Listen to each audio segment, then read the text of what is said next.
ભાવનગરમાં રક્ષાબંધનના પવિત્ર તહેવારના દિવસે કોંગ્રેસ પાર્ટીની બહેનો મોટી સંખ્યામાં મેયરના ઘરે જઈને રાખડી બાંધી હતી। ઉલ્લેખનીય છે કે થોડા દિવસ પહેલા મેયરે ભાજપના નેતાઓ સામે આત્મવિલોપનની ચીમકી ઉચ્ચારી હતી। ત્યારે આ વિપક્ષમાં રહેલા કોંગ્રેસની બહેનોએ ભાજપના મેયરને રાખડી બાંધી હતી। ઈશ્વરને પ્રાર્થના કરી કે ભાજપના આગેવાનો મેયર પર દબાણ ન કરે। સાથે કોંગ્રેસની બહેનો તેમની સાથે હોવાની હૈયાધારણા પણ આપી હતી।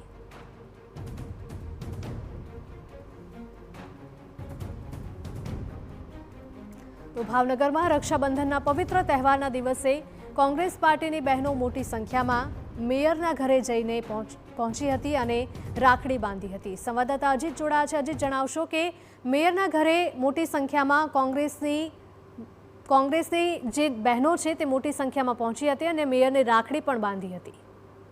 જી, વાત કરવામાં આવે તો ભાવનગર શહેરમાં સામાન્ય રીતે તહેવારોમાં ભાઈ બહેનનો તહેવાર છે, ઉજવણી થતી હોય છે।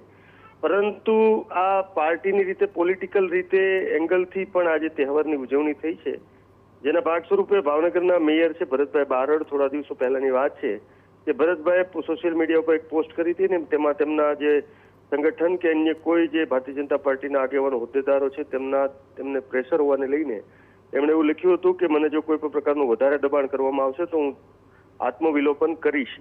કદાચ ગુજરાતનું પહેલું એવું મહાનગર છે કે જે મહાનગરના મેયર પોતે આત્મવિલોપન કરવાની વાત કરે।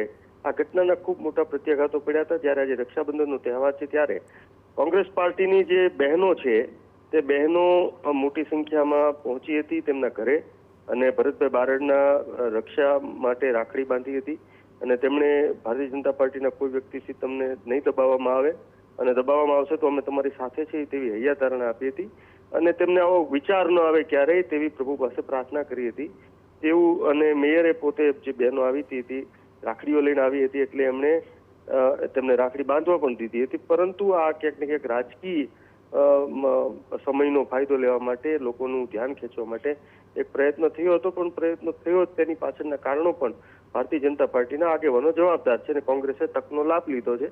છેલ્લા થોડા દિવસોથી જે નવા પ્રમુખોને જે પરિવર્તન થયું છે તેમાં કોંગ્રેસ ક્યાંક ને ક્યાંક આ પ્રકારની તકો જ્યાં મળે ભારતીય જનતા પાર્ટીને જાહેરને ખુલ્લું પાડવામાં ત્યાં ચૂકતી નથી, એ વાત પણ સ્પષ્ટ છે, પાકી છે અને આ ઘટનાથી એક ચર્ચાનો વિષય પણ તહેવારના દિવસે થયો છે ભાવનગરમાં।